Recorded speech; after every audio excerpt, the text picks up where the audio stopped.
And welcome back into Football Happy Hour presented by Blitzalytics.com.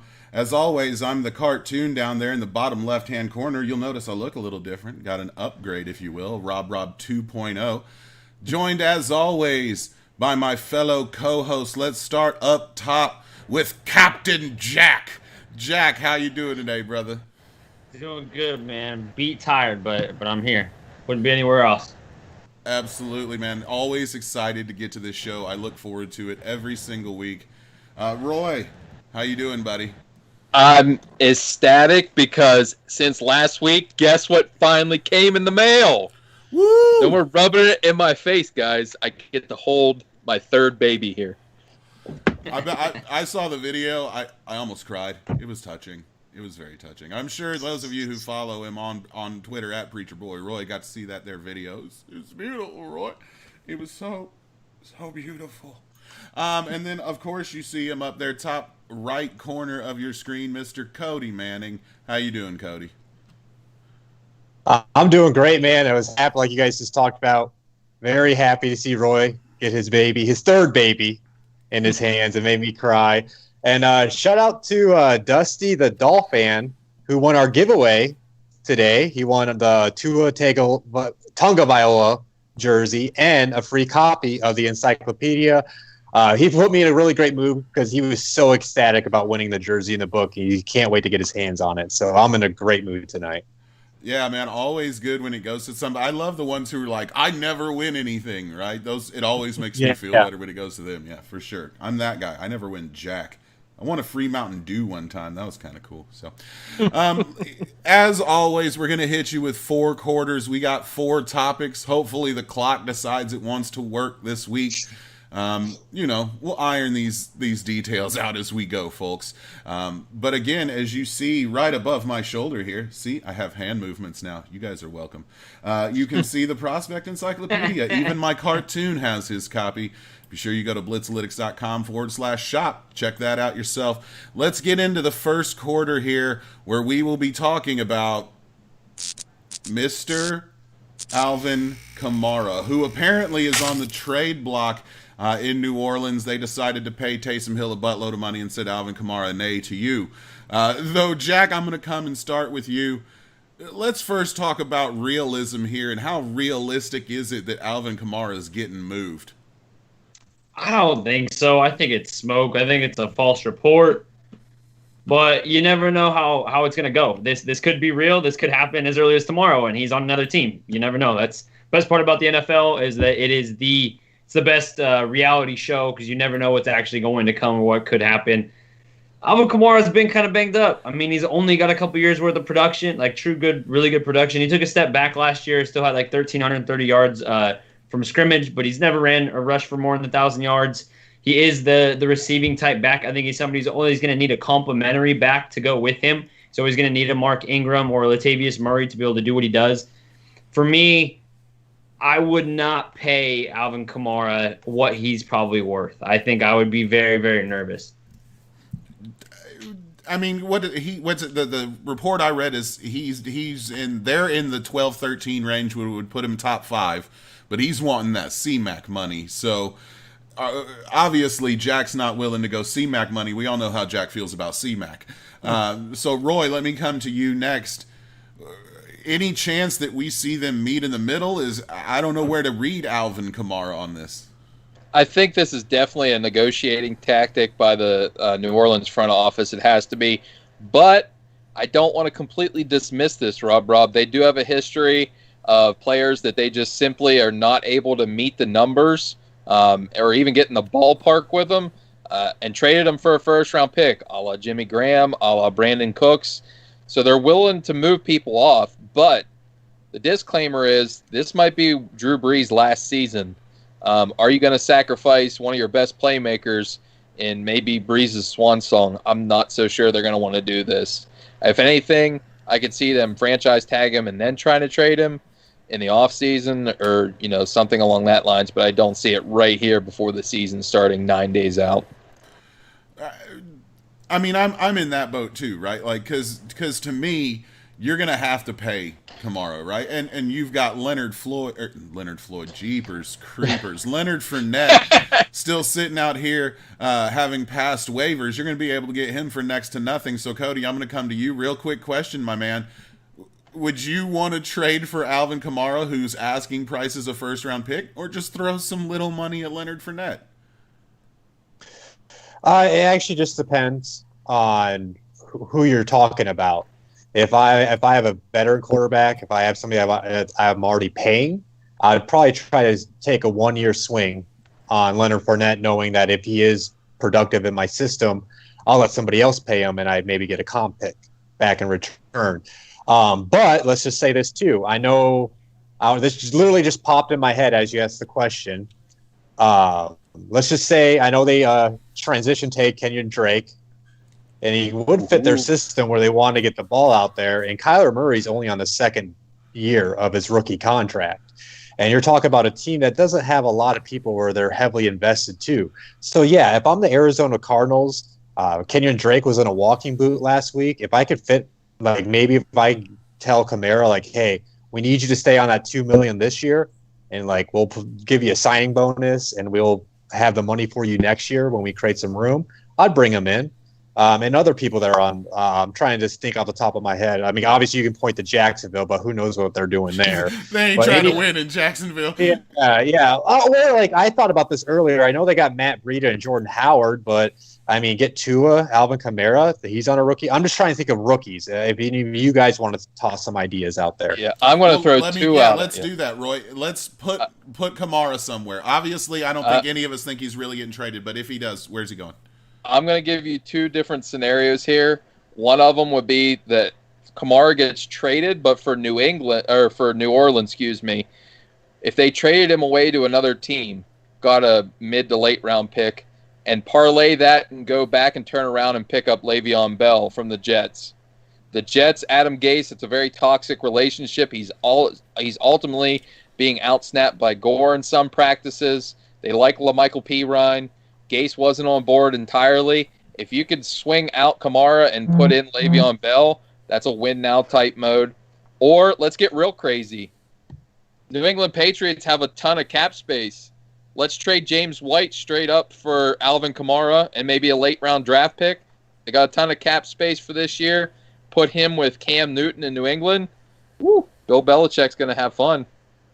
Okay, Roy, you're cut off. Jack, yeah, getting a little crazy there. Yeah, Happy hour started a little bit early in the Countryman household, apparently. Right. Believe it. You better believe it. Sipping that homemade wine. Jack, where would you stick Kamara?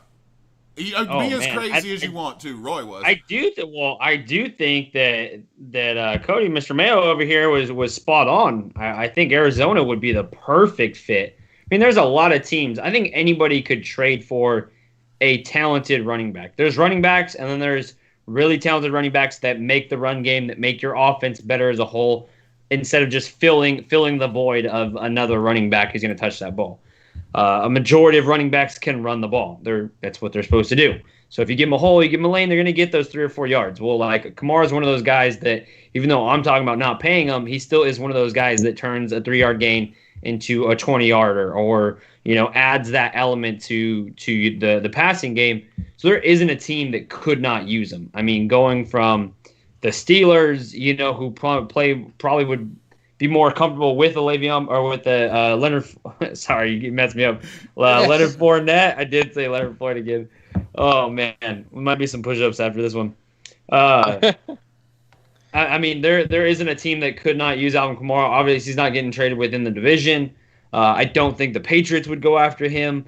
I would say that he is, Kenyon Drake is a poor man's Alvin Kamara. So if you put Alvin Kamara in that offense, that is the perfect fit. I'm loving it. That's definitely getting my boy Kyler MVP this year. Whatever we can do to stack that deck, make me right, I am all for. So let's really talk about this then, Cody, because we are on the cusp of most fantasy drafts being done. So if you're that guy who took Alvin Kamara in round 1 and then said, boy, did I get a value in round 4 with Fournette here, I mean, you're pretty clenched up tight tonight, right? Where are you hoping Kamara would lead to make you feel more comfortable? Because I think outside of Arizona, if he lands anywhere else, you're counting on those fantasy numbers to dip down a bit. Well, another team I kind of mentioned earlier in our chat on Slack was the Bears. It would be counterproductive to Tariq Cohen's role in offense, but David Montgomery's dealing with a groin strain. He's out 2 to 4 weeks, and then that's a type of injury that could potentially linger. And that offense needs as many weapons as they can get for whoever is at quarterback, whether it's Trubisky or Foles. And that's a spot that I think if you're talking about, let's just say we're saying if he gets traded, if I want to still get that value out of him, I'm saying Bears would make sense because they have no competition for touches. Other than that, I mean, it's kind of like obviously we keep on saying Jacksonville, but that's not going to happen. But there's just anywhere he goes, technically there would be other guys that potentially could cut into his touch count. So if I was a fantasy owner, Arizona's a high ceiling wish. Chicago's more a realistic wish where he would actually dominate the touches, in my opinion. Here's one. LA Chargers.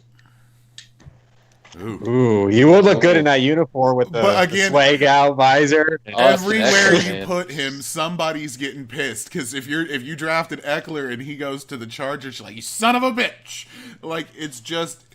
This is why you wait as long as humanly possible to do your fantasy draft. That's what we're doing. Haven't had ours yet because this year is freaking crazy, man. I've never seen this. It's going to be the day before the league starts, I think is going to be the best bet. Yeah, absolutely. And then even at that point, you're sweating when kickoff starts. It's just going to be an absolutely crazy year. But I'm trying to find this guy a landing home, to me, just kind of seems pointless. We're not there. Anywhere, he's not going. He's not going anywhere because if they wanted to do this, they would have done this before the draft. They would have traded him, before everybody started drafting running backs, before everybody went out and got their running backs. Even the fact that Fournette cleared waivers and nobody tried to pick him up, it's kind of surprising. You'd think somebody would go after him. There's got to be somebody. There's the reason why. $4 million. Yeah. Yeah, now it cuts it down and he can get it's a discount now. But still, there's teams that have that money that could use another running or that could use his talents, but they've already got the position full. The position room is spoken for. If Tampa Bay Buccaneers had the opportunity to take Fournette a couple weeks ago, then Shady might not have a job. Yeah, it's one of those things. I think it's a ploy to say, see here, nobody wants you. This is what you're worth, kind of deal. But really quickly, let's go around the horn and because I think the biggest holdup is all of us are like, no, you're not getting a first round pick. It's running back's been devalued, so first rounder is out of the question. What do you think the Saints would have to dip to before you legitimately think that Kamara would get moved, Jack? I think a second at best. I don't think there's any chance that you're getting a first-round pick. I mean, just look at how much talent has been moved around. Unless you're a top defensive player, you're not going for first-round picks. It's just the truth. Wide receivers haven't panned out as first-round trade or first-round pick trades. It's not worth it.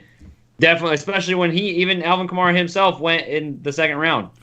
And they're paying him second-round money. I mean, he's got a good keep point. him. Why would you not keep him?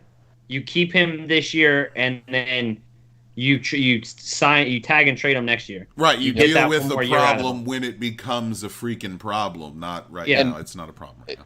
And with the CBA, he can't really skip practices, so that's really took away his negotiating power at this point.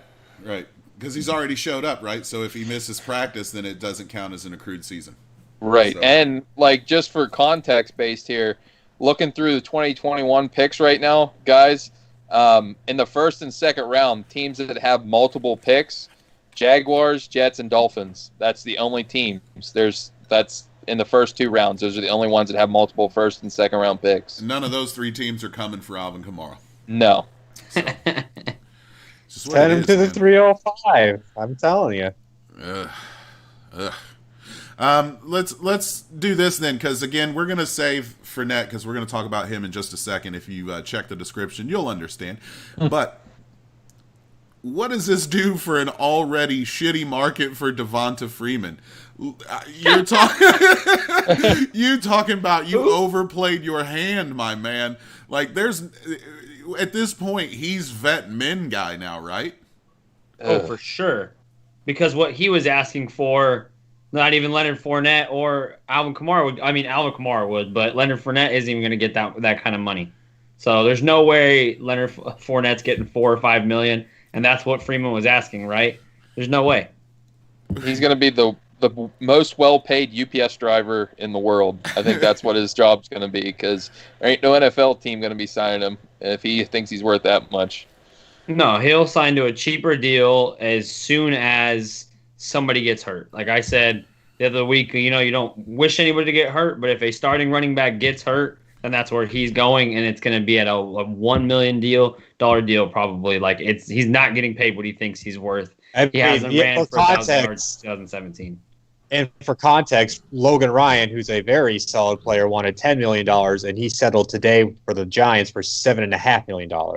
Yeah. So that's a pretty significant decrease. So, and then you're talking about running back, and then you're talking about already people are tight on money. They say it's hard out there on the streets for those free agents. It is Injury now history. discount season, my friends. It is discount season. It's Black Friday for fucking free agents, bro. It's get them while they're hot, bro. You are in no position to bargain at this point. There's some quality guys out there, and these guys asking for ridiculous amounts of money are doing themselves no favors. So, anybody? We got about 50 seconds left. Anybody outside of Roy have an absolutely crazy proposal where we're doing Madden trades and trading that player for player with a pick thing? Ooh. What about the 49ers unloading and swapping one of their running backs? Ooh, you can have two of my running backs for Alvin Kamara if you'll take a third round pick. That'd be great. Throwing it out there. I mean, Washington is another team. They could pull the trigger. They could do it. They don't have Geist anymore. Like, what about Seattle? Would Seattle do it? It's gonna be a low first round pick anyway, bro. You could get a championship window going with him, Olsen, DK Metcalf, the new Megatron, and they already traded to Jamal Adams. And what about Buffalo? Buffalo, they need more running backs. Yeah, absolutely. No. All right, that'll do it for the first quarter. It was real nice talking about Alvin Kamara, but he ain't going nowhere. Like, don't nobody believe that he's going nowhere, especially for a first-round pick. That's just not gonna happen, fellas. So let's move into the second quarter, where we're gonna continue to talk about the Jacksonville freaking Jaguars, who are getting more talked about right now than ever, and none of it's for good things. It seems like if you bought a Jacksonville Jaguars jersey over the last couple years, that player's no longer on the team. It's, again, Leonard Fournette getting cut. Jack, I'm going to come to you, because Cody and I, we called it way back in the day that he'd be off of this roster by August. He is, so we're not shocked. But were you shocked when you read the news that they just cut Fournette? I was shocked. I thought you would at least get something for him. Like, I was hoping the Bucs would have thrown a 7th rounder, a conditional 6th or something at him. But again, like we had alluded to earlier, has everything to do with that $4 million price tag. And he has been banged up every so often. He is a massive freak athlete, and those massive freak athletes like him and Jadeveon Clowney, the soft tissues typically can't hold up, and that's kind of been Leonard Fournette's career. But I mean, he just came off a 1,700-yard season. Like, he is that good, and he was one of the most underrated running backs, the most probably disrespected running back of all last year. Nobody talked about how much production he was having. And again, that's in Jaguars offense. Think of what maybe this could be in a real offense, like a high-powered KC offense. That would be scary. Like, I would not want to see that. Or, again, the Niners. The Niners are this crazy run-heavy team. They've already got a bunch of running backs. They don't have wide receivers. Maybe they just go grab another running back instead of trying to worry about the wide receiver position, and then just run the ball 50 times instead of 40 times a game. I thought about that with Kamara. Just be like, trade for Kamara, make him your slot receiver, be done. So, but Roy, were you shocked? Because again, Cody, here in a minute, I'll let you take the victory lap for the both of us. But Roy, were you shocked when that news came out that they couldn't find a trade partner even at a 6th, 7th round value? I was surprised they cutted him, but at the same time, when you look at the contract value even a 6th or 7th round pick, the total amount that you're signing him for, that $4 million, is you would rather take the chance with a unproven rookie almost at that point. I don't know where it goes from here with Leonard Fournette. I mean, it sounds like he clashed with some of the coaching staff. He wasn't the most motivated person from time to time. I think that's really going to be a knock. I think he's one of them guys you got to really find the right locker room fit for, not only offensive fit. Let me pause you there, because it's obvious a toxic culture down there. Like, I think a lot of the people who are riding the pony of, well, look at what he did. He clashed with he clashed because neither one of them wanted them. Same thing happened with Jalen Ramsey. Same thing happened with Ngakoue, who we'll talk about in a moment later. Same thing happened with countless players on this team. Do you believe that Leonard Floyd is that much of a troublemaker in a situation and a team that shows that they actually want him? I would say that would be one of the biggest reasons I don't ever see him going to Tampa Bay. Just because he's had this kind of black cloud hang over him since LSU. LSU, there was some transgressions that's never been brought to light, but in the scouting community, that's why he wasn't maybe valued as much over some other players, even though he went within the top 5. That's a player I really think that it's going to have to be the right. I understand what you're saying, Rob, in Jacksonville. It's not a good situation. We all know that Doug Marrone is not going to be the coach next year. They might as well just go full-on rebuild this year. It's very toxic. They need the young players, but I still think he has something to do with it. Like I said, Tampa Bay, it would be because you have a young guy in Rojo. They're trying to groom and do as best as they can for him. This guy I don't think is the right type of role model. I think that's one of the reasons with LaShawn McCoy. He's a great role model. He's had a track record. He's worked his way through, even through contract disputes, been able to show him the right way to do it. And I just have a problem with Leonard Fournette because I don't think always his talent matches his production, except for last season. Cody, I'm going to come to you. And I when he know plays you the weren't shocked. Steelers. Yeah, and when he plays the Steelers. Yeah. Cody, I know you weren't shocked. This is part of the reason that we told you to avoid Leonard Fournette in your drafts. Everyone was talking about he was a good 4th, 5th round value, but the problem is that we could foresee him not being on this roster, and the questions then were, where does he go to be fruitful for you? Because it feels a lot like he's going to be a second fiddle guy somewhere, or at least a split touch player. Is there a team you could see him going to where he's not going to be that guy and he's going to get the bulk of run? Again, I'll go back to Chicago. That's like an open market, in my opinion. As much he as feels more like a Bear than AK does, by the way. He feels more like the kind of guy they want. And they were one of the odds in favorites when that originally happened. So that's a spot. Yeah. Other than that, I mean, I don't know where he would go to be the lead guy. I don't either. I think it's Chicago or bust for him, man. Yeah, I mean, he's going to have to go to a backup role. Or let me say this: if somebody kicks the tires on Kamara and they pull that trigger really quickly before Fournette signs, I think he would be a good ad for the Saints, but I don't think that gets done fast enough to even have a chance. So I'll put that one out there because I saw that one too, and I think it's a good fit, but again, I don't think timing works out for that. So, Jack, what do you think? You heard Cody say the Bears. You heard Roy discuss the issues he has with him being a Buck. Do you see anywhere that's going to, make a dent here with Floyd? Or Fournette, Jesus. Yeah, you're going to have to do some push-ups after this show. I'm not rigged to do push-ups. I think, there's Miles Sanders, I think, went down with the lower body. I think he pulled a hammy. Yeah. Eagles might be a team. I mean, Eagles do well with those kind of players, with outspoken players. Not necessarily he's outspoken. He's got like a temper. From what it sounds like he's always kind of had this issue, this attitude. He may not be the most perfect team player, but Leonard Fournette can ball. Like, Leonard Fournette can run the ball. He can pound the rock, especially if you're asking him to just be the between the tackles guy.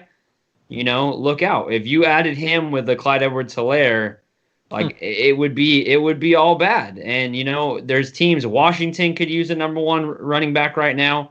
Maybe AP is the the one that kind of shows him how to do it, because I think Leonard Fournette and like Rojo are like damn near the same age. So like there's no like he wouldn't be an influence on him like Shady McCoy would be in terms of Roy's case or Roy's point. But any team, I mean the Steelers, I could see him in a Steelers uniform for sure. I could see if anything happens to Jacob, to Josh Jacobs again, and for the Raiders, he's kind of have been banged up the last couple of years, dating back to those college days. So there's a lot of teams that could use him. And then what's gross?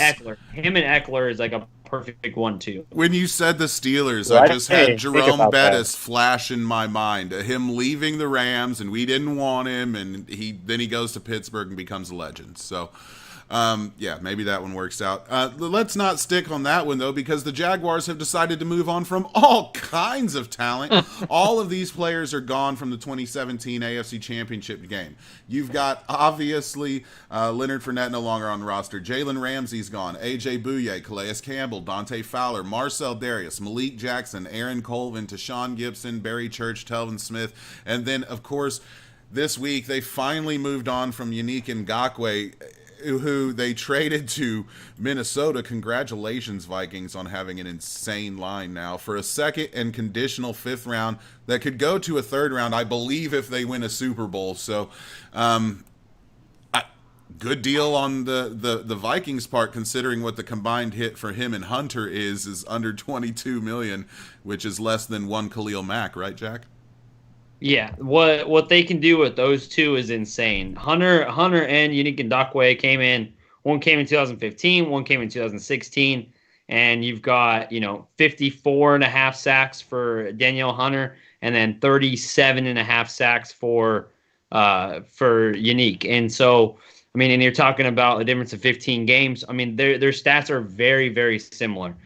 The one thing that Yannick has is that he strips the ball at an insane rate. The only thing I would say is, like, I wonder, they went and traded for Danielle Hunter, or for Yannick Ngakoue to pair with Danielle Hunter. Like, I wonder how close they were with Jadeveon Clowney, and I wonder if they really even tried to go after that, or they just said screw it. Because, I mean, they're going to have to pay Yannick Ngakoue. Like, you don't trade a 2nd and a conditional 5th up to a 3rd and not think that you're going to pay that guy. But those two together for quite some time, like, they're slowly upgrading this. They got rid of half their team. I mean, they got rid of a lot of players. Like, they definitely are on I wouldn't say a rebuild, but they definitely retooled this offseason. They retooled with young guys. They retooled with a really good draft. The Vikings, that was my whole thing, is I wanted to talk about what the Vikings are doing defensively, not what the Jags tanking. I want to talk about this Vikings defense. Young, exciting, fast, big guys on the outside, 2 stout safeties. I mean, this could be a championship caliber defense. Who cares about what the Jags were in 2017? Cody, hit us. The Vikings just got way better, and the only thing that sucks for them is Michael Pierce opted out. So if he was on that line this year, they would even be much better.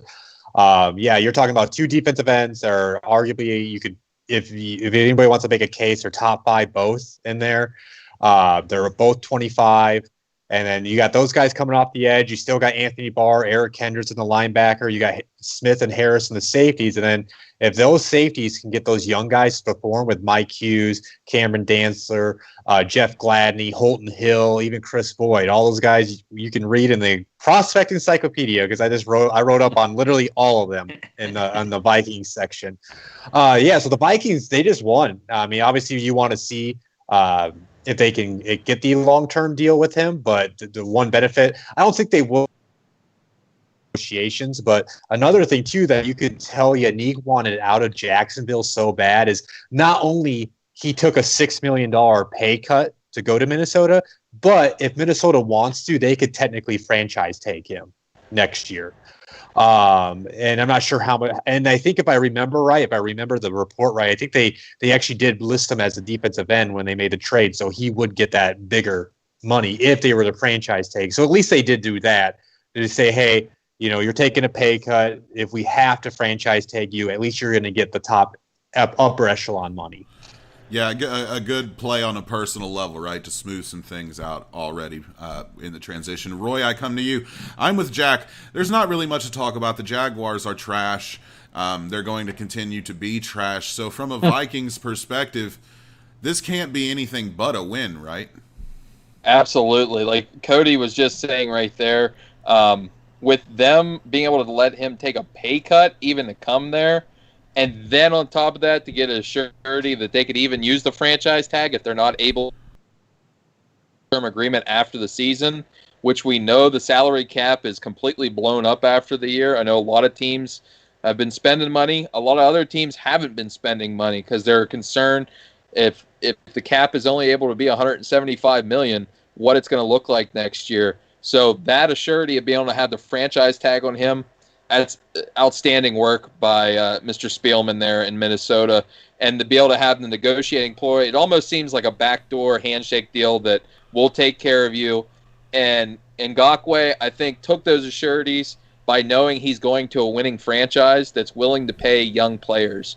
You've seen Anthony Barr get paid. You've seen Adam Thielen get paid. You've seen a lot of players get paid in-house here, and they take care of the guys of their own. So them taking the pay cut and getting him on that deal and not sacrificing a first-round pick for this young of a talent off the edge to pair with Hunter, whew, that's a steal. Yeah, it's good luck, Aaron Rodgers. It feels like the Vikings have money in the pool that Jordan Love's going to get some play this year.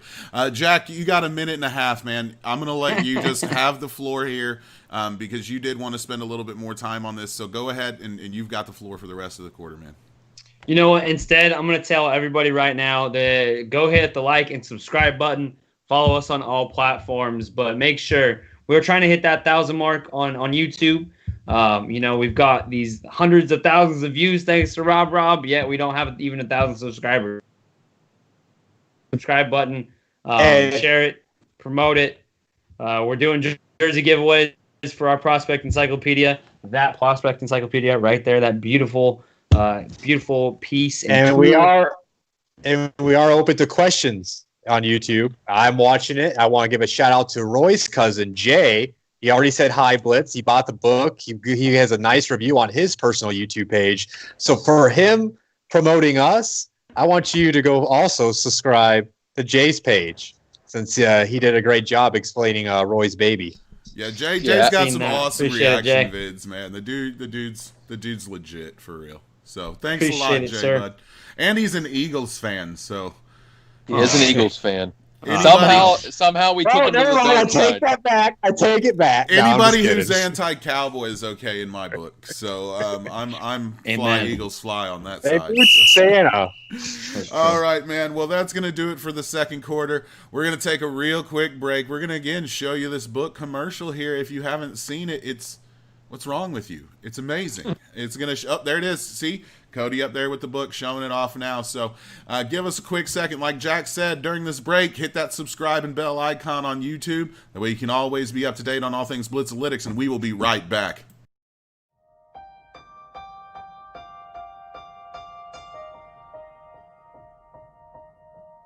For over 100 years, the story has been written, ever-changing and growing with each new chapter. The soul remains, though the characters change. Bigger, faster, stronger, smarter. Ready or not, here I come. You can't hide. So too grows our fandom.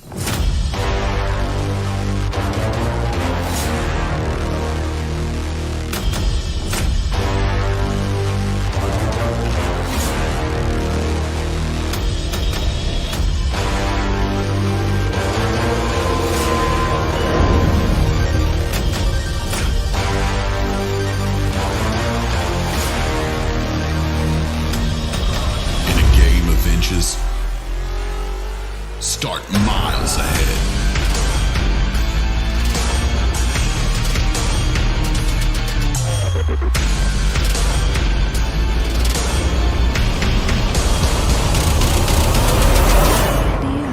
The 2020 Prospect Encyclopedia.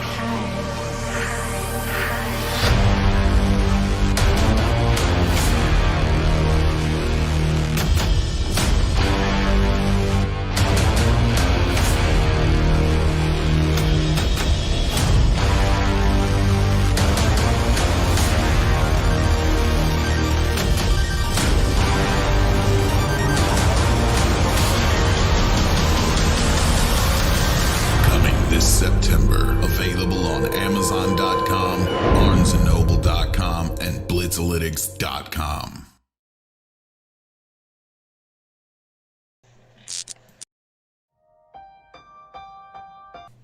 All right, we're back. You see me pressing wrong buttons over here. It's hard to run a cartoon and the system. Get off my back. No, welcome back to the show. Obviously, we're so glad you joined us tonight. You got other things you could have done, like been one of the 2,000 people that now watch Hard Knocks. Those numbers are going through the crapper. But thank you so much for spending time with us. We're going to get into the third quarter here, where we are going to continue to hit you over the head with this book until you get out your credit card and go buy one. We are going to talk about the AFC North. There's Cody actually hitting people over the head. I love it when you do that, Cody. Talking about the AFC North section of the Encyclopedia, where we're going to start with the Cincinnati Bengals, who are written by our buddy Jacob Patterson of TSR, the Scouting Report, who is going to start his season in, I think, 6 days. He just dropped a hype video as well. So shout outs to Jacob with TSR. Let's get into the Cincinnati Bengals. And I am going to start with you, Jack, because you're above me. And that just feels like the natural place to start. So whenever you're ready, bud.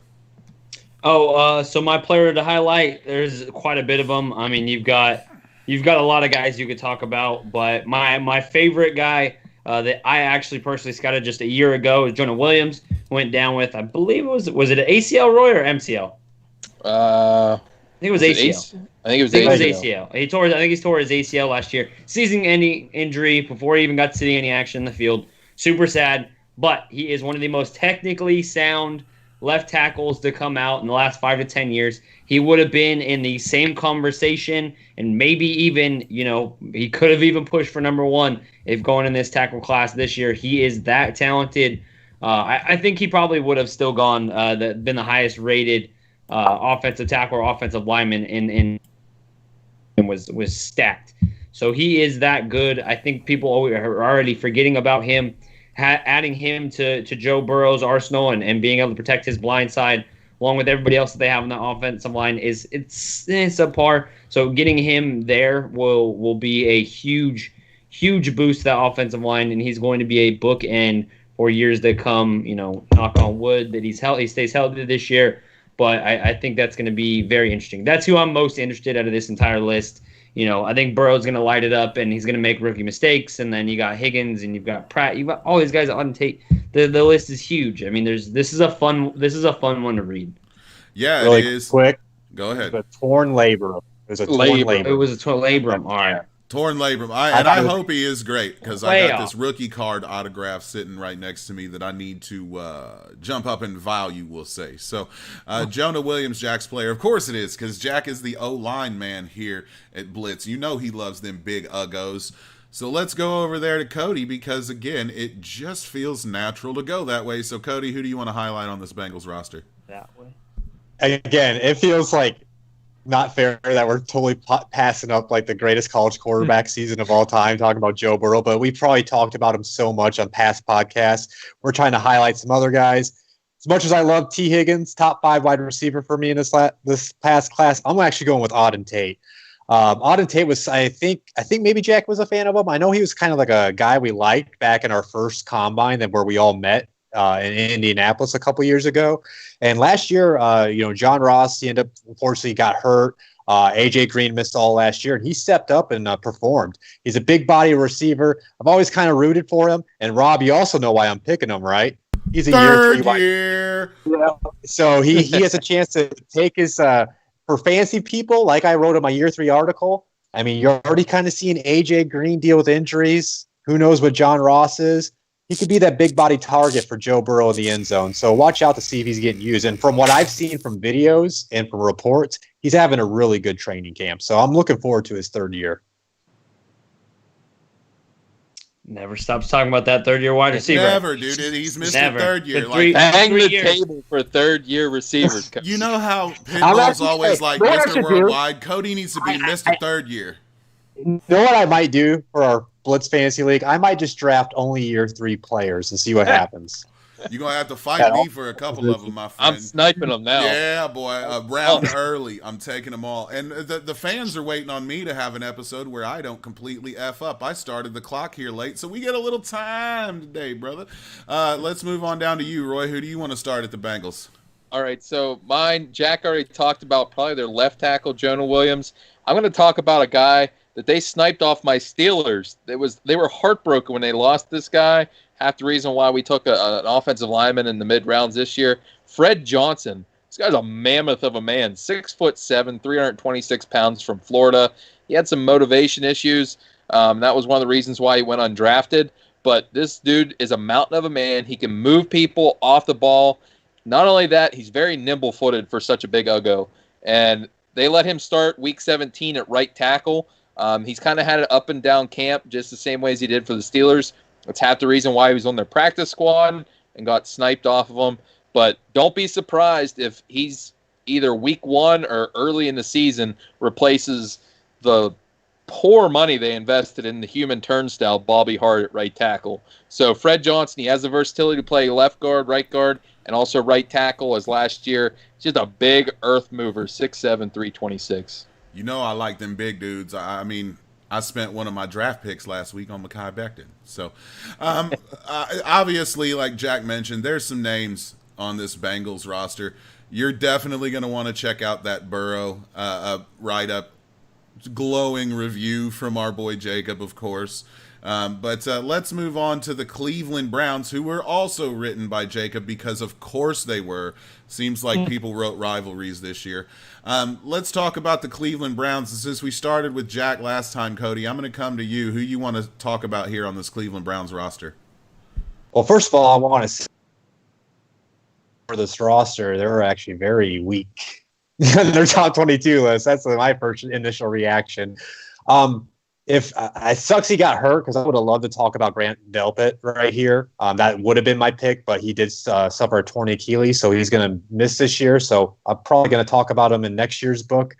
So I'm actually going to go with A.J. Green, the cornerback out of Oklahoma State. I was actually very surprised he went undrafted. He's got the physical size to be an NFL cornerback. He was at the Senior Bowl last year, and I know he flashed to me at a couple times that he could at least be a quality starting cornerback at the next level. So I was very surprised to see him go undrafted. And I know Greedy Williams has been battling with an injury in camp, and then that's already kind of they really don't have much depth at that position. So I wouldn't be surprised if he sees the field early this year, and he could potentially earn at least a role. I won't say because Greedy and Denzel Ward have those roles locked up as long as they're healthy, but he's a name to watch on that defense this year. Absolutely. And again, I just like guys named A.J. Green. It just seems to work out. So, Roy, your turn. Cleveland Browns. Yeah, one of my guys is actually going to probably not get a lot of playing time this year other than special teams, but he was on our top 5 tight end list here that you should go check out from our draft series and our video series. Harrison Bryant from Florida Atlantic. This guy moves like a wide receiver. He's a tight end, catches the ball really well, and he's very feisty as a blocker. He's undersized. He needs to put on some bulk and some strength, and he gets the time this year. They didn't trade David Njoku after signing Austin Hooper, so he's really going to be a third tight end. We might see Kevin Stefanski utilize 3 tight ends because he loves playing with throwing the ball underneath, and this guy could be a yards after the catch monster. So probably a guy you want to store in Dynasty for next year with Austin Hooper to play off because he has better athleticism, but was really impressed with his feistiness as a blocker, just mostly on the move. Talking about tight ends in Cleveland. Jack, I see who you've got highlighted here. Why don't you tell the folks? Yeah, Jacob Phillips, the unsung hero of LSU's defense this last year. Somebody who, basically got no love, no attention because of Patrick Queen, but did lead LSU in tackles, and he's a monster around the line of scrimmage, somebody who can stack and shed. He's not as physically talented or gifted as a Patrick Queen is, but he is a thumper. He's a between the tackle style guy, and I'm really looking forward to seeing what he can do. They've got with Mac Wilson, who's somebody that we were high on just a couple of years ago. I cannot wait to see what he does. He might he might see time as a starter, and I would not be surprised if he's starting real early this season. Especially because Mac Wilson went down with a knee injury. I wouldn't be surprised. He's a week 1 starter. He dislocated his knee, I believe. Hyperextended. Hyperextended. Thank you. Yeah. So he was going to be out for 4 to 6 weeks at least. So that's a good pick, Jack, to highlight here. I'll tell you what, it can't be unsaid because I'll never hear the end of it. My daughter's favorite name is on this list, number 4, Taki Taki. You gotta love it. Y'all ever had Takis, man? Just the right amount of spice. Takis are delicious. Every now and then the fat kid comes out. If you've got a player named after some food, you can bet Rob's talking about him. That's just how it goes down. Taki Taki's mix is great with number 10, red wine. Let's move on to the Baltimore Ravens, written up by our boy Ryan Lippert, in-house scout with Blitzalytics, one of my favorite people. He is so quiet, but one of the coolest dudes I got to hang out with in Indy. So shout outs to Ryan Lippert. Wrote up about the Baltimore Ravens, who have name and then some more names and then a few more names after that. So I'm going to start with you, Roy. Pick of the litter here to talk about a lot of great players. So as we look upon here, and Baltimore Ravens have an embarrassment of riches right now. This 22 list is stacked with players. And I was going to highlight my boy at number 15, but he's not on Baltimore's roster anymore. None other than Big Papa Pump's son himself, Bronson Rechsteiner. Future XFL great, by the way. I have a feeling he's going to be a star in the XFL. He's going to be the XFL version of Peyton Hillis. You can book it right here. But we're going to highlight somebody that's actually still on the Ravens roster. As you know, we had to put the outlier in our book that COVID sucks, and it screwed all our depth charts. So number 14, James Prochet. If you go back and listen to our top 5 video series, he was one of the superlatives I threw out there from SMU. This guy, he might not be the best timed athlete, but sure-handed player that makes absolutely breathtaking catches.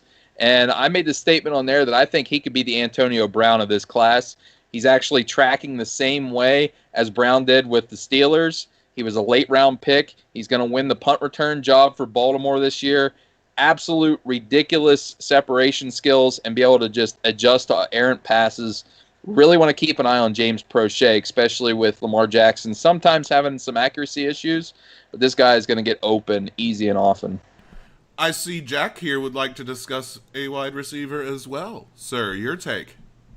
Yeah, this was one of my favorite wide receivers in the entire draft. He is, I wouldn't say someone that people aren't aware about, but Devin Duvernay's talents are not talked about enough.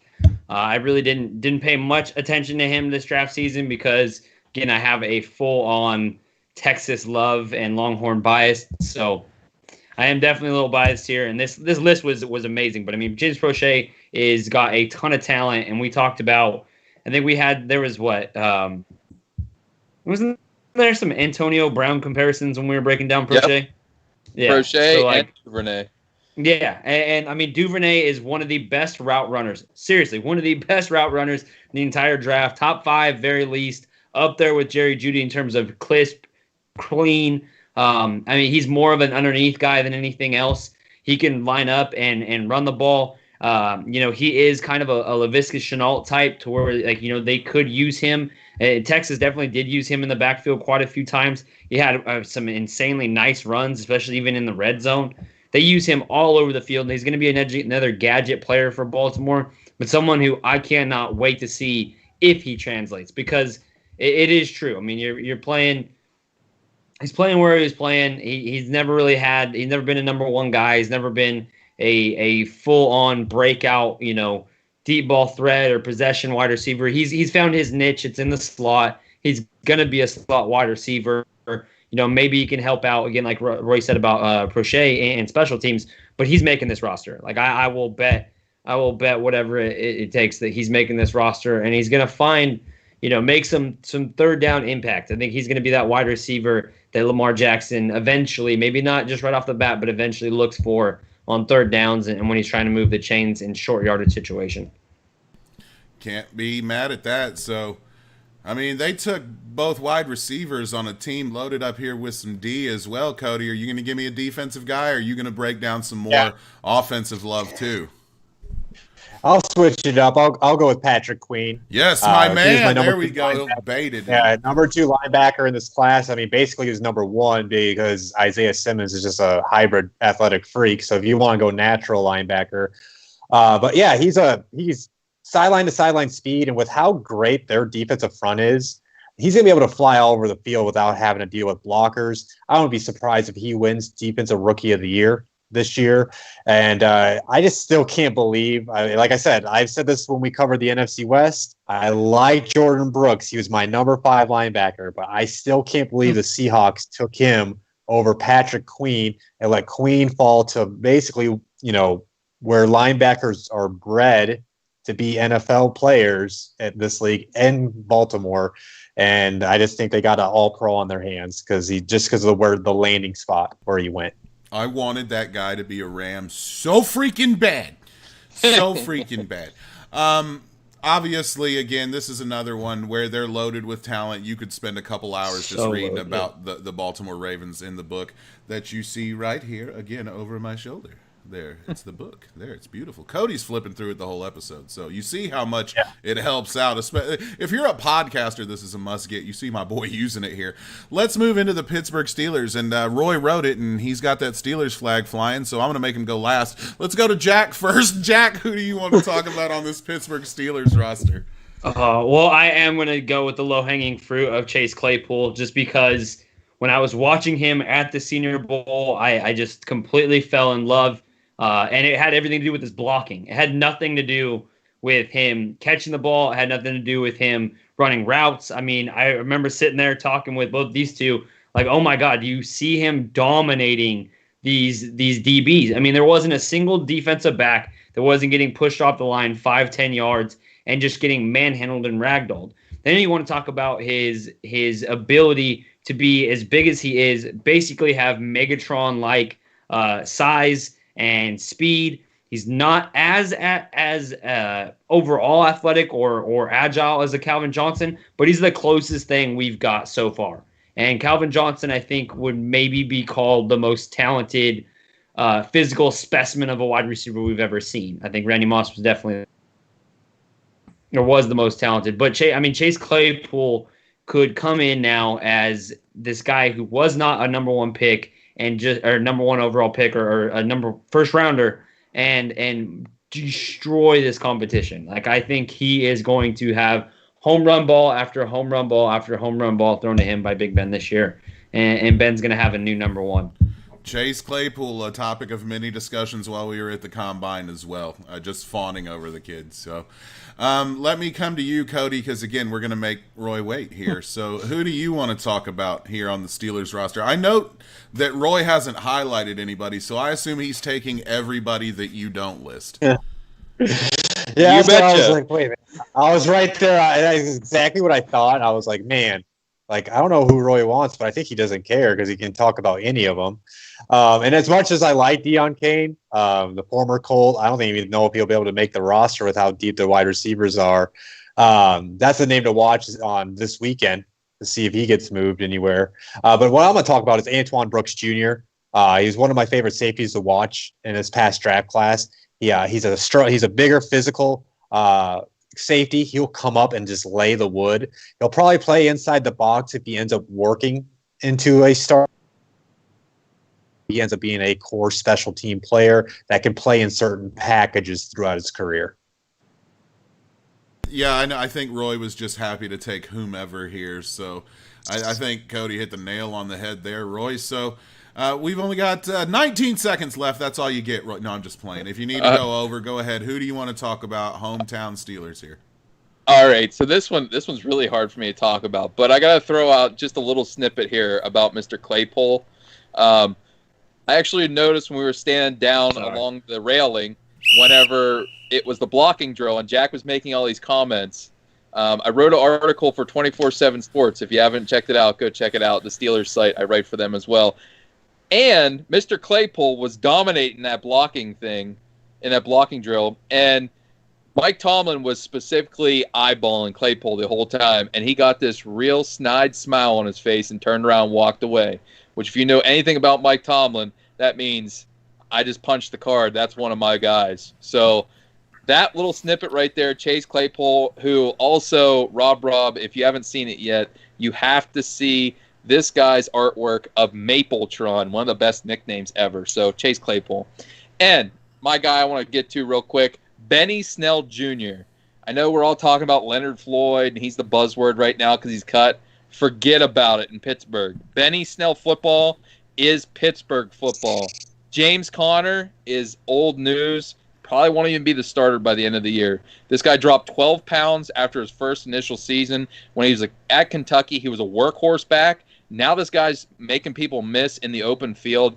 Absolute ridiculous athleticism now. The jump cuts there. The quickness inside small spaces, and he likes bulldozing over people, and he's getting them better as a receiver as well.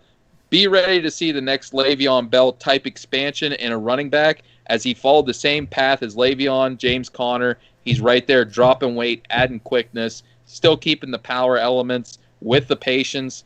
This is a guy you definitely want to target, especially if you're in a dynasty league. Doesn't he have the mouthpiece that moves too when he breathes? He's got the best mouthpiece in football. I know that's right. The most ignorant thing to talk about, but it's the best thing ever too. So I want to highlight Mason Rudolph, who is the GOAT, the greatest of all time at getting helmets swung at him. So shout outs to Mason Rudolph. Couldn't help yourself, could you? I couldn't. I seen the name. I had to talk about it. So before we get into quarter number 4 again, I want to ask that if you're enjoying yourself, hit that subscribe button, especially if you're on YouTube. Also hit the bell icon notification so that you know when we go live every Tuesday night, 9/8 Central. Let's move into the fourth quarter where, you guessed it, we're going to pivot and go NFC North. I know, confusing. So let's go ahead and get on there, and we'll start first with the Chicago Bears, written up by Pick 6 co-host David Connors. Thank you, David. Shout out to you here. Roy, since I did you over with the Steelers, I guess I'll let you start here. Who do you want to talk about on the Bears roster? So just to preface this, David, great work, because this number 22 list is hard to pick from. Garbage. After maybe 9-10, you're really like scrap heaping. This is one of the most challenging lists to go through, especially for David. I know he voiced it a few times to try to find some good depth. So, but my guy, number 8, Darnell Mooney from Tulane. Beep speed, can get downfield. If Nick Foles, and I'm going to preface this by saying Nick Foles gets him the ball downfield, he's going to make some playmaking, big touchdowns this year. He kind of reminds me of a guy that used to play for the Bears in Johnny Knox. He's really light. He's not going to be able to take a big pounding, but he can be that explosive downfield presence. I believe he averaged over 20 yards a catch at Tulane. Big play specialist there. Jack, I'll come to you. Again, like Roy said, slim pickings. So who up here in the top 10 do you want to talk about? Yeah, if you want to talk about bad draft history that's 1A, 1B to the Jaguars, just look up what the Bears have done lately. But Jalen Johnson was one of the few good picks that they made over the last couple of years. I love what they're doing. They have big, strong, physical corners. I think he's like 6 foot, 200 pounds, but he plays mean. He plays strong. He's willing to tackle. He's willing to hit guys and play against the run. He also comes from one of my many California hometowns in Fresno. 21 years of age. The dude is he's ready. He is ready to make that leap. I think he's somebody who we've seen again at the Senior Bowl, fighting for every catch, contested catches. You've seen it in the film at Utah. I think this guy is going to come out and earn a spot somewhere in that secondary really quick. I'm not mad at that one. Cody, again, let's harp on it some more. I mean, the number 3 prospect here is Cole Kmet, and if I'm not mistaken, was their highest pick this season. And they've also signed Jimmy Graham to a no-trade clause. So not a lot of depth here, and it kind of shows when you have moves like that. So who do you want to talk about? Again, I'm sorry that you have to do this, and so glad I don't. Well, as much as I would like to talk about Mr. Third Year himself, Anthony Miller, who's going to win some fantasy leagues this year, I'm actually going to go with Kendall Vildor out of Georgia Southern. He was somebody I did not know about whatsoever entering Senior Bowl week, and I walked out and very impressed with him. He's a feisty cornerback, even for his small stature. I think he can. He has what it takes to be like a nickel back. He high points the ball, as we saw in the Senior Bowl game when he got his interception, and I think he could potentially be a playmaker working in the inside. He still has a lot of refinement to do with his technique, but like Jack said, with Johnson, the cornerback, the secondary room, there's some opportunity for snaps to be earned there. So both those guys will be on the field for the Bears defense this year. They're going to have to be on the field an awful lot because the offense is garbage. Moving on to a slightly less garbage team. At least they brought in a monster in Jeff Okudah this year. The Detroit Lions. Cody, let me come to you first. Again, a couple names on this list I really like, but not as deep as we've seen. Not as deep, but my boy was way too low for Jack. I disagree with. Oh, I forgot to say written by Jack, of course. So at Jack. Mr. Quintez Cephas. In my opinion, one of the better route runners in this past draft class. Rob, I don't know if you remember on the Fantasy Football Hot Seat. I do. I did say if something happens with Amendola, which more than likely it will, he'll probably provide some fantasy value at some point this year. And all the reports are he is killing it in camp right now. He's actually earning his way onto the field, even without the injury. And like I said, the number one prospect on this list, Jeff Okudah, during the draft process was interviewed and asked who is the best wide receiver you faced in college, and his answer was Quintez Cephas. So that's a name to watch this season from the Lions offense. Cody bringing out number 21 overall, so I'm going right to Jack. Cody threw some shade. Jack. What are we going to do here? Sorry, I threw shade at Alexander. Are we going to have our first bar fight on the He missed a couple. Yeah. I'll see you in 7 hours, 9 hours, however long the drive is. No, so I mean he's got a point. I did like where Quintez Cephas was, but there is quite a few guys. There's quite a few wide receivers there right now. So I was trying to find a spot, but I do think I had him on the active roster on the final. I think especially because like his ability in special teams. I know he's gonna check for me right now. Prove me right or wrong. I knew I enjoyed the film, but like you have it where I thought he would be the backup slot receiver to Amendola, and then like I said, if something happens to Amendola, he takes over.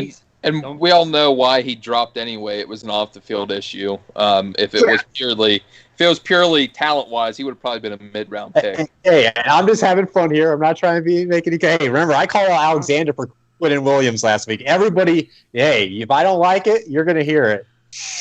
I'm just over here playing devil's advocate. That's what I like to do. All right, Jack, so hit me with who you want to talk about, because obviously you're the one that watched all the tape. We both love this guy. Right. Here's a guy we both agree on. Yeah, we both love. I think me and Cody were the highest two people in all of Blitz on Julian Okwara, who is now playing with his brother, which is pretty awesome. I love that. I love seeing brothers play together on the same team, same defense. But what I will say is this guy has arguably the most impactful film out of any of these DNs to come out. I mean, maybe obviously like Chase Young, but outside of him, if this guy is to stay healthy, he is a first-round pick for sure, no questions asked. I love what he does. He's able to bend. He's able to play the run. He's got a good long arm, and he is a very active, high motor guy off of the edge. If he could have stayed healthy in Notre Dame, he might have, been pushing for top 10 quality. That's what the film says when he's on the field. But obviously, I've taken into consideration the fact that he hasn't been able to stay healthy, and so they took a flyer. I think what was it, a 3rd round pick they took on Julian Okwara? I think so. Second or third. I believe it was a 3rd. So I don't have it in front of me. There's a lot of guys on the Lions you can kind of talk about. I did the report, so I could talk about a lot of them. Sean Hand is somebody that I'm very, very interested in, seeing if he can kind of rebound because he had a great rookie season. You have Austin Bryant, you have Hunter Bryant, you've got Bo Scarborough. Like Bo Scarborough is one of the most interesting running backs. Like he's bounced around, but then actually had some relevancy for the Lions last year. This is a good group, man. Like, can the Lions put it together? I know nobody has any faith in Matt Patricia, and I always just play the devil's advocate thing, but I kind of want to see. I want to see the Lions do good. Like they were ready to. They would have beat the Packers last year. With what they had last year. It's good if you're looking back at the one game they could have won against the Packers, not made the playoffs. Okay, what about the one game they almost beat the Kansas City Chiefs? What about that game? Could have, should have. Okay, but I mean, they did have the Green Bay Packers beat. They went 13-3. And then they started David Blau. Until then, he also bored me with his Senior Bowl practice. So it's. Yeah. Hey, we need to stretch for 45 minutes before we do anything. Stretch for 45. All right, let's move on to Roy's guy. He wants to target here, and obviously my fantasy cohorts will know this name. Yeah, this one's low-hanging fruit. If you know me from scouting, I did him 2 years ago, his scouting report. When everybody was talking up his teammate, Mr. Fant, I took T.J. Hawkinson, and Detroit agreed. He's one of the best and most well-rounded tight ends to come out in the last probably 5-6 years. Nasty blocker. He's able to adjust to errant throws. Has enough speed to get down the seam. He's able to get separation in and out of his breaks. Sure-handed guy. There's not a lot not to like. He seems like he's always getting nicked since he's been in the NFL. I think he's dealing with a minor injury right now, even in camp. So if he can stay healthy, you're talking about a guy that's going to be up there in the top tier of tight ends in the NFL. Not mad at that one. I'm taking him in some fantasy drafts this year. That's the goal. So let's move on then. Again, Mr. Lippert, shout-outs here. Moving on to the Green Bay Packers, whom he wrote about. And it doesn't look like anybody took low-hanging fruit here, and we won't be talking about that special relationship in the backfield unless Cody surprises me. So let's start here with you, Jack. Like you said last season, I was with you. They were the worst 13-3 team ever. I'm not in love with this 22 list either. No, there's some guys, but there's more some guys that let's see if they can actually make the step. A.J. Dillon's a big old power back, and I don't think he's got the footwork to make it in the NFL. Maybe as a fullback, but like he's just a big old boy. Rashawn Gary's is proven to be a bust, like we all kind of figured or knew coming into last year that his teammate over there, I won't mention his name, that now plays for the Patriots, would be better and more productive. But I'm gonna go Josh Jackson. Josh Jackson is cornerback from Iowa. Came out, was a ball hawk, but he plays off man. He plays zone coverage really well. He doesn't tackle one bit. He doesn't like to tackle. He's the first player in the history of me grading or charting or scouting players where I seen him backpedal when a running back was coming at him. He's not very aggressive, but he's very, very good at what he does. And they did not use him in that fashion last year. And so he quickly kind of got the reins pulled from him. They moved him this big, tall, lengthy, zone-specific corner, and they tried to play him at safety, and then they tried to play him at slot, and slot is definitely like the worst thing to do. And so that's on Green Bay. That's not on him. Now they're moving him back. He's having a good training camp, playing on the outside. So I'm interested to see if he can return to fashion, because I think when he had like 8 picks his last year in college, like he is a true ball hawk. Like he has playmaking ability, but he's a liability in the run game. Let's just be real. Just being honest, like Future said. So, Cody, let's come to you. Green Bay Packers. Who do you want to talk about? I'm gonna go with Jay Sternberger. He was a tight end I liked in the previous class. He was kind of in a backup role last year. He's an athletic tight end. He can get down the field, more of a streamlined tight end. He might not be the greatest blocker in the world, but with the Packers refusing to get Aaron Rodgers any help outside Devontae Adams, I would not be surprised if he's competing for the second most amount of targets in their passing attack. So if that does happen, that's going to be a guy, if you're like in fantasy football and tight ends are – everybody thinks it's deep right now until September happens, and everybody's going to be pissed off because they're going to hate their tight end.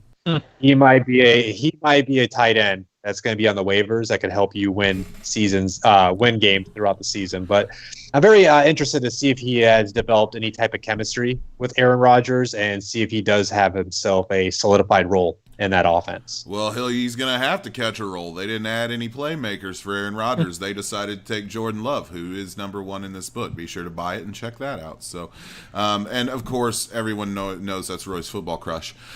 So very surprised that Roy didn't decide to talk about him, but let's talk about who you want to talk about, Roy. Hey, that's me and Jack's boy, Jordan Love. We're riding or dying with that ship. But why you look like Aaron Rodgers rooting on Jordan Love, Jack?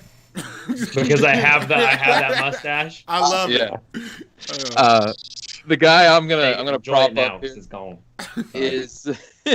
is a guy that we mentioned on our top 5 tight end video during our draft coverage here, and that's Josiah DeGuara. He's a guy that kind of is very similar to a Jordan Reed, a Charles Clay-esque. He's not the biggest guy, but man, can this guy get slippery and get in and out of blocks. He can get sideline to sideline with his route running ability and separate from linebackers at that second level. Sure-handed guy. He's a better blocker on the move at this point, just simply because his size isn't, fluent for being in line at this point. But I think Aaron Rodgers really would excel with a guy like that. I mean, they had a guy like John Kuhn that really was their third down favorite kind of check down target. Look for this guy maybe to find a role like that because he can play fullback or tight end. Very feisty blocker, and I love this dude's tenacity. Before we wrap this up, though, I got to hear Rob say number 8's name. Equiminius St. Brown. There we go. It's regal. It's so damn regal.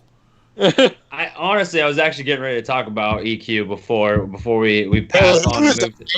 He was one of our favorites in that draft. I thought he should go. And then he got hurt last year. He looked good. I remember the last one of his rookie season. Third year. Don't forget. It's the year he puts it there. If Cody doesn't make a damn third-year T-shirt, we have to have that in the store now. I feel like, personally, they didn't necessarily go after wide receivers heavy like everybody thought they would in the draft because they still have EQ on the roster and they know what they're getting. So I remember for the last part of his rookie year, he started playing. They get like 7 starts and he looked good as a number 2. I think he was like the number 3 or number 4 receiver. It was because he was behind Geronimo and Lazard at that point, and now Geronimo's gone. Lazard's gone too, right? No, Lazard's still there. Lazard's still there. And don't forget, they love big-bodied receivers. They also had Marquez Valdez-Scantling. MVS, that's the other name I couldn't remember. So we've run out of time in the quarter, but we are still going to talk about the Vikings. We talked a little bit about them earlier and how awesome they are already. But also some quality names on this list. Some guys I've been big-time fans of up and down this list. Roy, it looks like you've highlighted the lowest-ranked one here, so I'll start with you. Tell me about number 18. Yeah, so this is one of my draft crushes even before I joined Blitz. I love this guy's tape. It took him a few years to add the pure muscle and bulk that he needed to combat NFL-style linemen. And they said this year in training camp, he's been really giving offensive linemen fits, especially on the inside. He has one of the best get-offs for an interior defensive lineman I've seen in a long time when he was at Washington State. It's none other than Hercules Mataafa. What a name. I love that guy. But he's bulked up now. We talked about Cody dropped. Michael Pierce had opted out. Jaleel Johnson's going to be that nose tackle type. Look for him to be the 3 technique, really upfield penetrating. His hands are vicious. He knows how to keep himself clean, and he has a wide variety of pass rushing moves. And I love this dude's tenacity. I can't get. It's something about when I watch guys, when I see tenacity, I gravitate toward him. And the name just fits. When he's going to make a tackle for a loss, he's one bad Mataafa. Oh my God. I'm pretty sure that Roy just dropped every scouting hot keyword that you could about that guy. So, Jack, I'm going to come to you because I love your pick here. I'm big time fan here. Bad motherfucker. Bad motherfucker. God, that's so good. That will also be a shirt. They just sounded like that reminds me of what is it? Cool Runnings. Bad motherfucker. Don't take no crap from nobody. Say it again. Cam Dantzler, one of my favorite players coming out of the draft this year. Somebody I was super high on. Someone who I think the group think was that he was just a mid-round guy, and that's ended up where he was going. There was quite a few of us that were saying his praises. I mean, they already have Jeff Gladney, who again we really liked, but Cam Dantzler is somebody who is small. He's kind of undersized. He's lengthy. He's kind of lean. But he is the only one to shut down Jamar Chase. Like, he beat Jamar Chase. Jamar Chase, even last year, was the best wide receiver in all of college football. He would have been this year. Now he's going to be the number one wide receiver draft prospect coming in 2021. There's a few guys that might try to nip at that, but I don't think it's even close. And if he could do that, then he could do a lot of things in the NFL. I think they got a steal in Cam Dantzler. I say his name, and it confused me when I first was learning about Cam Dantzler. It reminds you of another name, and so it was just I don't even know what I'm getting at with that. But he's a beast. Go look up his film and Miss State. He's you know what? Yeah, watch him and fall in love for sure. So super sticky. Super sticky. I don't know why I shouldn't have repeated that. That made it sound dirtier. Cody, let's come to you. You're the one that wrote the book, so you could talk about a lot of them. You've got names. You've got Hughes, Smith Jr., Jefferson, Gladney, Alexander, Madison. Who do you want to talk about? Because, like I said, up and down, a lot of good names here. Yeah, the Vikings have they were probably one of the out of the five. I would have to compare. I would have to get them all in front of me, but I probably would say they were probably the deepest 22 roster that I did. Just because I do feel like up until number 20, those guys could. I wouldn't say like they're Pro Bowlers, but like they could start if needed. But I'm actually going to talk about my number 2 prospect, Irv Smith Jr. He had a very productive rookie season. He's an athletic tight end that can play in the line, or you can line him outside in the slot. There's actually reports that they're actually planning on doing that this year with him. And with the loss of Stephon Diggs, I know they drafted Justin Jefferson, but he probably will get a good chunk of those targets. So I think he's going to have a bigger role this year, where he's probably going to I wouldn't say out snap, but out target Kyle Rudolph. And eventually he'll be the starter for the Vikings by 2021. Feels like we done talked a lot about tight ends in this episode that you should be targeting late in your fantasy drafts, folks. And if you haven't drafted already, be sure to, again, hit us up. You can get the PDF through us. It's only $15. You get that information immediately. Don't have to get it to ship in the mail. Don't have to wait on it. Take it to your fantasy drafts tomorrow night, folks. So that's going to do it for the fourth quarter. As always, we're going to hit you with overtime. But before we do that, I'm going to give my boys here a quick break. Check out this trailer again for the Gator doc I did called Island of Misfit Toys, the craziest college football team you've ever seen. And we will be right back. Sex, drugs, and murder. Welcome to the locker room of the 2008 Florida Gators. Hey, let's go! Get in here! Get in here right now! Get in here! Hey, we got 30 minutes for the rest of our lives! 30 minutes for the rest of our lives! That's our bad first half. It ain't happening. We get the ball. I promise you one thing. We're going to hit somebody and we're taking down the field for a touchdown. I guarantee you that. Guarantee. Look at me. Look at me. Let's go. We got 30 minutes. Let's go. For the rest of our lives.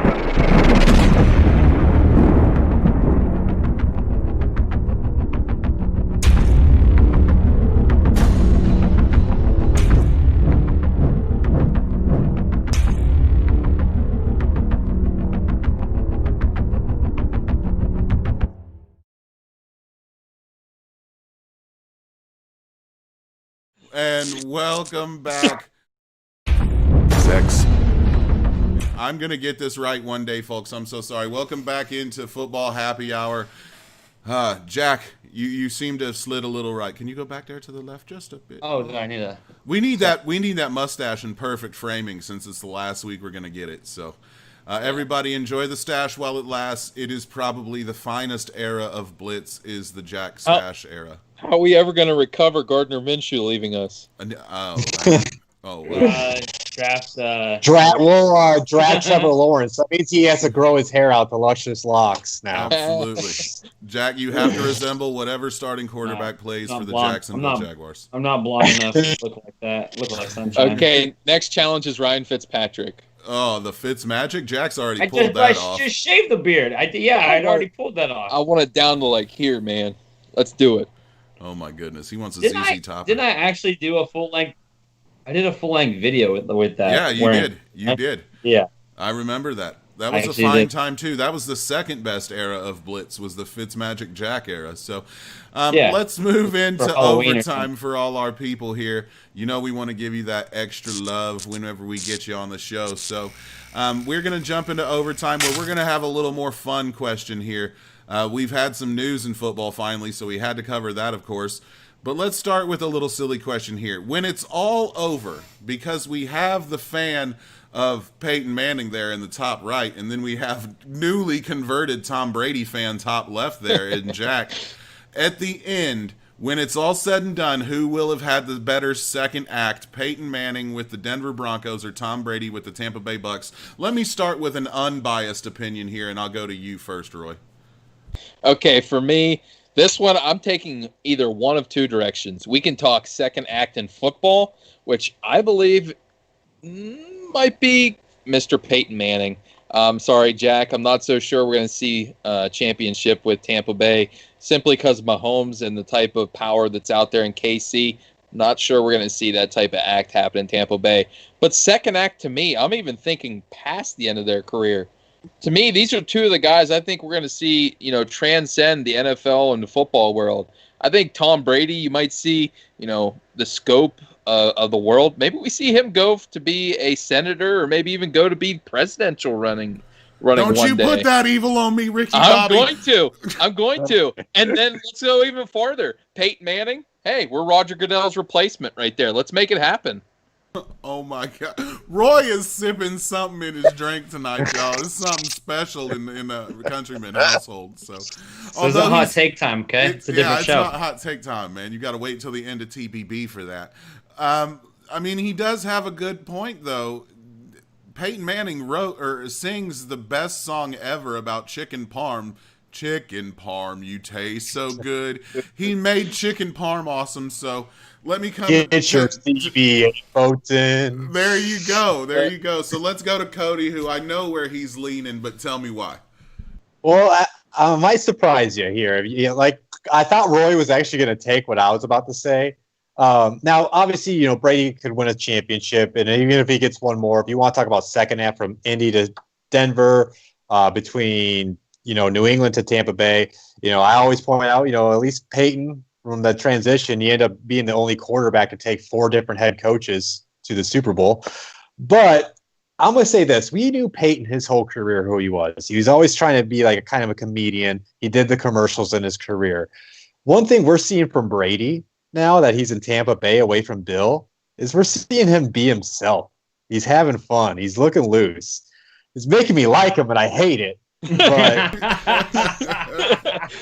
how dare you say that word, Cody? Yeah, and he's just like, I think we're seeing a different side of Brady. So like, I actually lean towards him because we knew what Peyton was when he went to Denver. We kind of still didn't know much about Brady, and he's kind of revealing himself. So I actually kind of lean towards Brady as far as second act, as far as like, I don't know. I like that. I think the point you're making is that his second act will be more impactful to him than Manning's was, right? Because Manning was bound to have this career after football. Brady was bound to be, golden boy in the Northeast, but that's about it. And if he can make the rest of the country fall in love with him, it does impact the rest of his life. So I like that argument. You actually caught me off guard coming from such a staunch Peyton Manning fan. Jack. Blasphemy. We've got Roy with Manning and Cody with Brady. So this threw it all off. So who has the best second act? So I just can't see. I kept this strictly to football, and I just cannot see Tom Brady throwing 55 touchdowns. 55 touchdowns. Then he followed that up with 39 touchdowns. Then he followed that up with a really terrible year, but then he won the Super Bowl that year. So we're only likely getting 2 years from Brady. Brady is also a lot older than than Peyton was at those times. So I expect. Yeah, but he wears the magic pajamas and eats nothing but fruit and kale. So It is, and he has less wear and tear. He's literally had one injury that took him out for a season, but he's never had like serious back injuries or shoulder injuries. He's not facing what Big Ben's gonna have to deal with this year, and in terms of coming back. So his body, from a football standpoint, is probably younger than quite a few. Maybe even an Aaron Rodgers. Like he may even physically be younger than Aaron Rodgers still. But that's not what I'm worried about. I just don't think that this offense is going to be ultra high power. I mean, it's got so many weapons it should be, but I think it's going to do enough to get the job done. I just don't see how they're going to go from, a 30 touchdown season with Jameis to a 50+ touchdown year and a Super Bowl. I'm going to be really hesitant on this whole Super Bowl thing because I'm a Bucs fan, so I know how this works. We win the offseason, don't win the regular season. I'm going to be as patient as I can, but I swear when they come out swinging week 1 and then they beat New Orleans, it's going to be like I just jumped on a bandwagon. Like I'm going to freak out, and then you guys are never going to hear me shut up, and then it's going to be Brady to the Super Bowl bound. We have a mute button.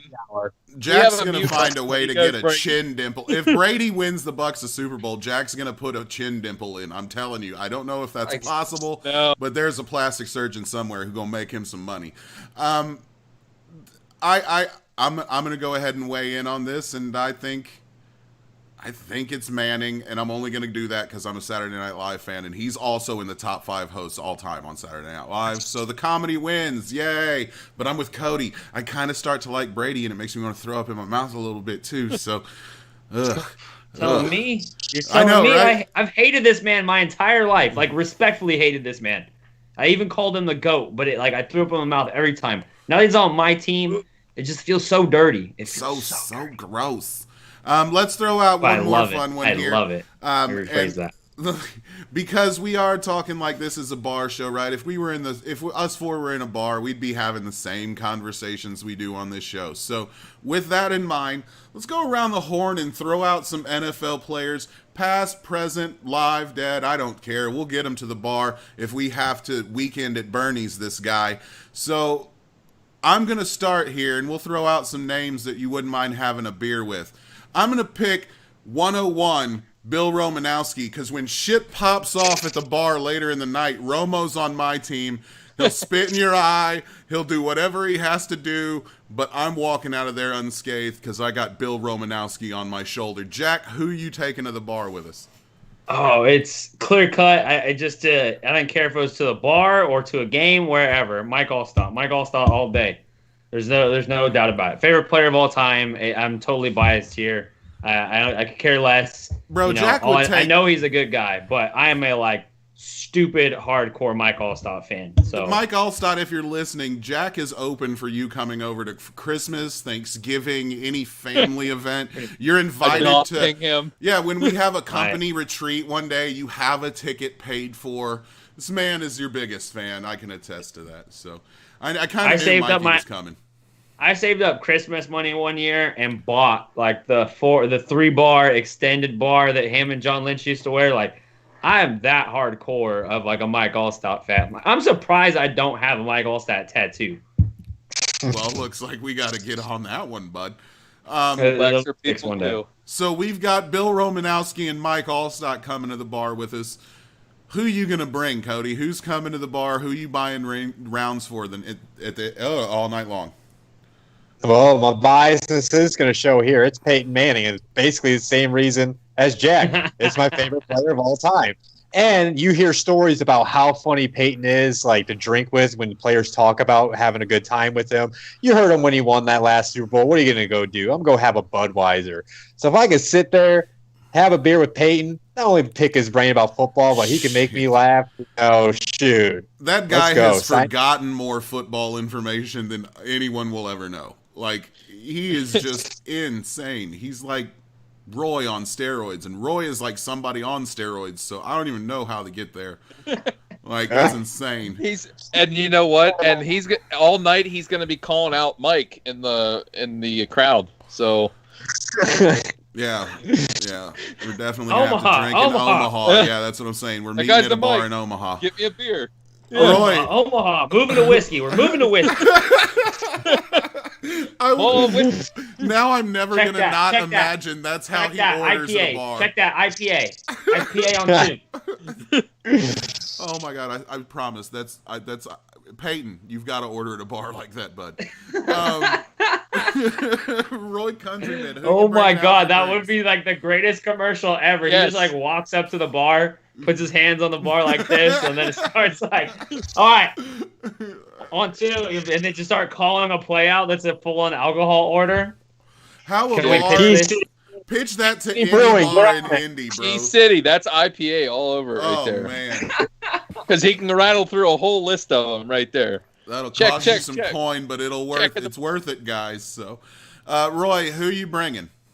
All right, so we have Bill Romanowski to throw down. We got Peyton Manning for laughs. We got Mike Allstott to just be the quiet, humble guy that Mike looks like a Allstott bouncer. feels by like the everybody. guy who by halfway through the night is buying everybody else drinks. Like you started Probably. buying him drinks, but he's so nice. He's like, let me take it. So- He seriously, because I used to work for the Bucks, and they would host fan events, and he would be there like multiple times and do the shaking autographs and everything, and he'd just sit there and have conversations with people. So my guy, I went completely opposite direction because whenever I'd like to sit down and have a beer, I also like to eat. So I'm going with the legendary eater of the Pittsburgh Steelers, Mr. Casey Hampton. This guy, he's only like 5 foot Ain't 11. enough wings in the bar for Casey Hampton. I'm bro. telling you, me and him are down, and they're gonna have to shut the chickens out of the whole entire city. We're gonna be deep frying them all night. The beer's gonna be rolling. Chicken wings are gonna be getting down. I mean, this guy was known at training camp. He would tell him how many full turkeys he wants to eat for lunch, not like how many turkey sandwiches. No, son, full turkeys, deep fried. And I'm sorry, NFL.com, Steelers.com. You guys are straight up liars. I'm calling you out. That boy has not seen 325 since at least kindergarten.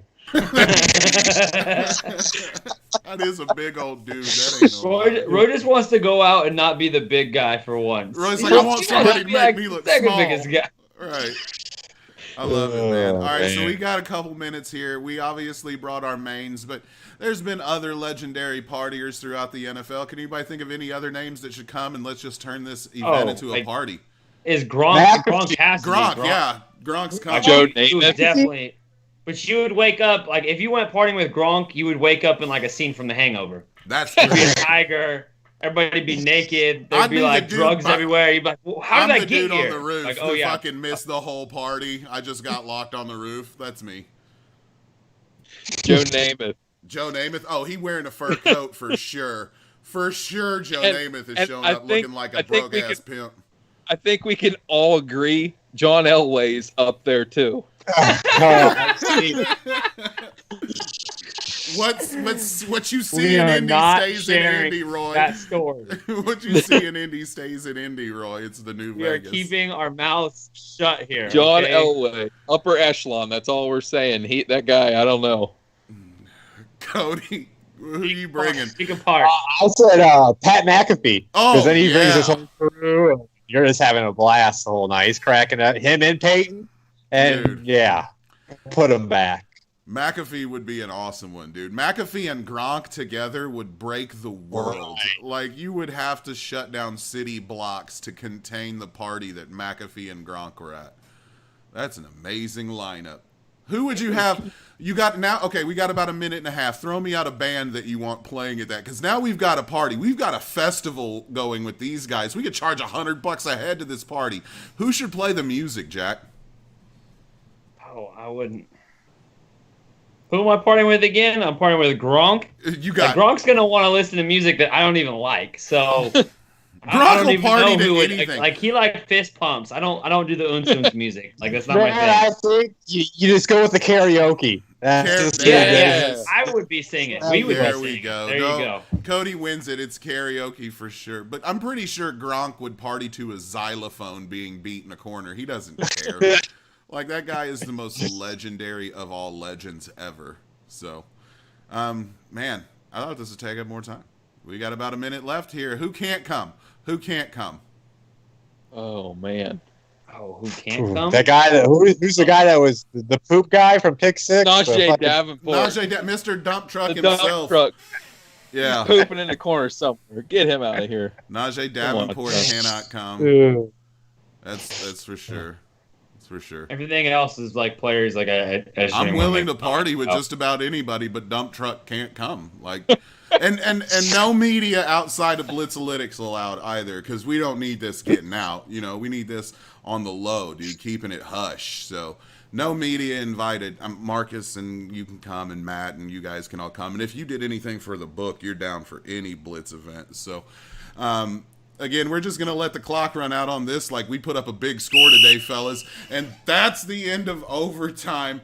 We finally made it feel like this was a long one because I kept fucking up the clock, to be honest. So, I'm sorry about that. But let's go around the horn, say our goodbyes. We're going to start again up top with our boy, Jack Bourgeois.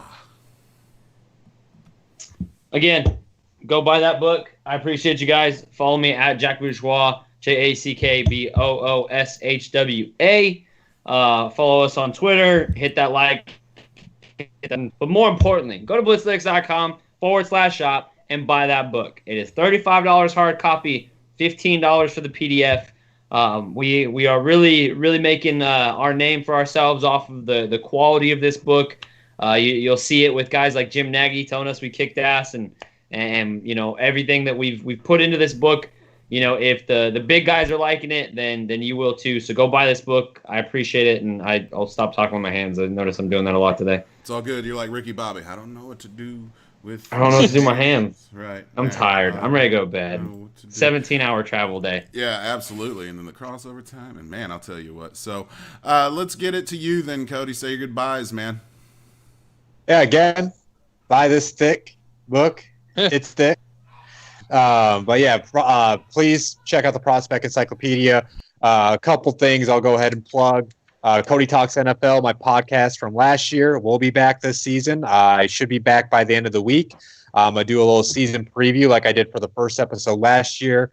A little note, though, last year, if you were a listener, I know I did a Monday and Friday episode. I'm going to just do a Friday episode this year, so just one episode a week, just because I was basically recapping stuff that you guys already knew. So look for me on the Friday episode, and I'll go ahead and tease as well. We said the last episode of the Fantasy Football Hot Seat was 2 weeks ago. Me and Rob will be returning next week for everybody's fantasy lineups throughout the year. It's the fantasy, or can I say it? Yeah, you Rob? can. Yeah, drop the news, bro. It's the fantasy voyage. It's more fitting for how me and Rob do the Fantasy Football Podcast. So tune into the Fantasy Voyage next Wednesday. I can't wait for everybody to hear Rob's theme song he put together for us. Yeah, and I believe we're going to go live with that one, too. We're going to try and get to more live We'll content. determine a time. Me and you still got to still got to nail down a time. So, but we will be doing that live. And then also, just go ahead and say this as well. Make sure you subscribe to the Blitzalytics Podcast Network. We're on Spotify, iTunes, SoundCloud, Stitcher, I believe iHeartRadio, Jack would say this better, but the JP FanStream Sports. Yeah, FanStream Sports. We're on a lot of platforms, so not only you get the Blitz breakdown, the audio version of not only the Fantasy Voyage is going to be on there, but this show, in case you ever miss it and you can't watch the video while you're working, I put the audio on it the next day. But always check out the video if you can. Absolutely. Roy, we come to you now for your goodbyes, my friend. Oh, didn't see you there. I was quite enthralled by my Prospect Encyclopedia 2020.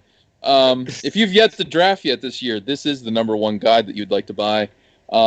Personally recommended by myself and all these wonderful gentlemen that had a part of it.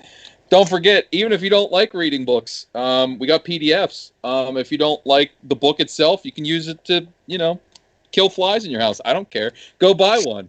You definitely want this book. These gentlemen put a lot of hard work into it. It's definitely high quality.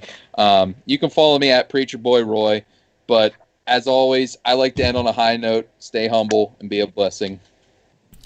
I love that. And again, I'm going to take a second here, and I'm going to use my time really quickly. You see There above my shoulder is a cartoon here, the Chadwick Boseman poster, and I've been wearing the Black Panther shirt and hat this entire episode. Rest in peace, Chadwick Boseman. The world lost a real one with you, man. Sad to see that happen. 2020 sucks, and hopefully 2021 is greener pastures for all of us. So you can follow me at RobRobGraphics on Twitter. Want to give another shout out to that book. Everybody hold it up, and I'll show it off too. You see it in 4 windows now there, Jack. A reading, Cody's showing it off. Roy, it's a poster on my cartoon wall. That's how damn good this book is. Go get one. So again, follow me on Twitter at RobRobGraphics. Come back with us. You'll see that subscribe button down there in the bottom corner. Hit that. Hit the bell icon so you get notified when we go live again next week. This has been Football Happy Hour presented by Blitzalytics.com, and we look forward to talking to you next week, 9/8 Central, Tuesday, on your favorite platforms. Peace.